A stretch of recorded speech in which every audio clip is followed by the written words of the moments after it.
आदम अलैहिस्सलाम जन्नत में थे तो अम्मा हवा को पैदा किया अल्लाह ने। क्यों पैदा किया? लियस्कुना इलैहा, ताकि अम्मा हवा से सुकून पाए वो। अब अगर जिस बीवी से खामिन को सुकून नहीं मिलता वो किसी काम की बीवी नहीं, भले जितनी पढ़ी लिखी हो, जितनी मर्जी खूबसूरत हो, जितनी मर्जी वो बातूनी हो, किसी काम की नहीं, इसलिए कि खामिन को सुकून जो नहीं पहुंचाती। और आजकल ये गलती आम है।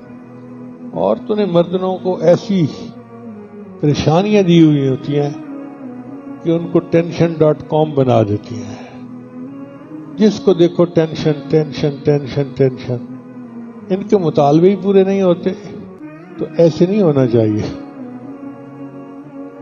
अल्लाह ताला हम पर रहमत फरमाए और हमारी अज़वाज को हमारे लिए आंखों की ठंडक बनाए।